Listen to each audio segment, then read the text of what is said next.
there really was a mood of celebration. But I feel now the government are going to prick the balloon of our happy mood, because nannying health chiefs are going to slap calorie counts on pints ordered in pubs.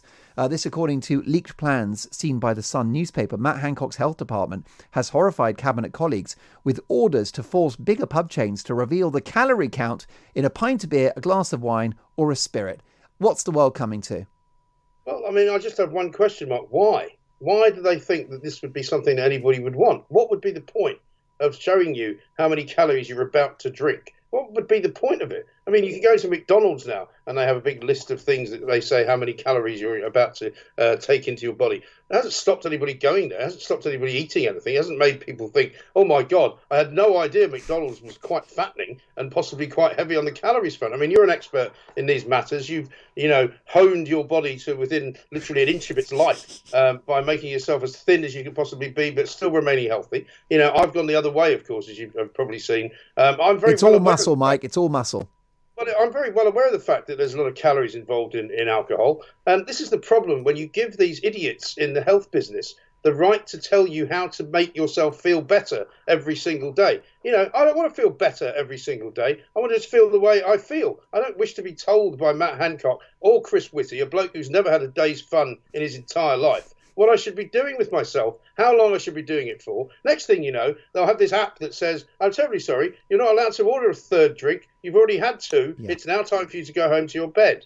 Well, I agree. I'm worried that the overreach we've seen in the course of the pandemic is going to spill out into our daily lives when it's all over.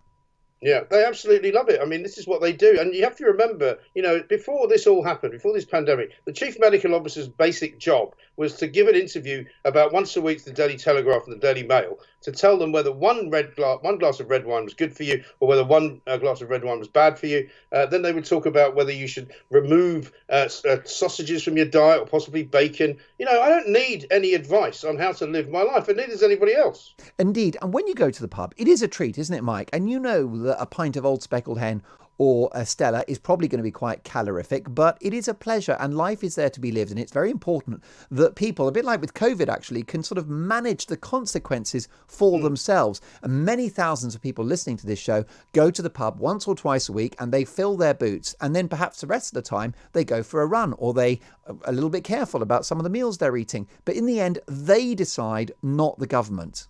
Yes, but this is the point. All these people that spend their entire lives trying to be as fit as they possibly can, all these middle-aged lycra-wearing planks that you see cycling around at the weekend, they're always men, they're always in groups, they always look the same, they've got a bit of a beard going on. They're not really doing anything other than trying to stave off death. There's no way to live. I don't want to live worrying about when I'm going to drop dead. I may well drop dead tomorrow, but I'm not going to lie around tonight worrying about it. The point is that life is to be enjoyed, experiences are to be had, and you cannot sort of homogenize the entire population and tell everyone, don't do that, it could be dangerous for you. Well, maybe that's why I want to get a bit of a thrill out of my life. Well, indeed. I mean, it's like smoking, for example. I wouldn't recommend anybody smokes, but I do believe it's important that tobacco is available for purchase if someone decides that's what they're going to do. We have to recalibrate our relationship with risk post-pandemic, Mike. Well, not only that, but smokers actually subsidise the NHS to a much larger extent than most other people who do anything else, because the tax on cigarettes, let me tell you, far and away outweighs the amount of people that have to go in and get treated for lung cancer. I mean, I've personally funded about 4 hospitals. I used to smoke 60 red Marlboros a day until about sort of 5 years ago. I think off the back of the session that you and Kevin had on Monday, I believe you financed another hospital, and I believe you've been asked to open the maternity wing. Well, I'll tell you what, if they put the VAT back up to 20%, I might be doing your job as well as mine to pay for it.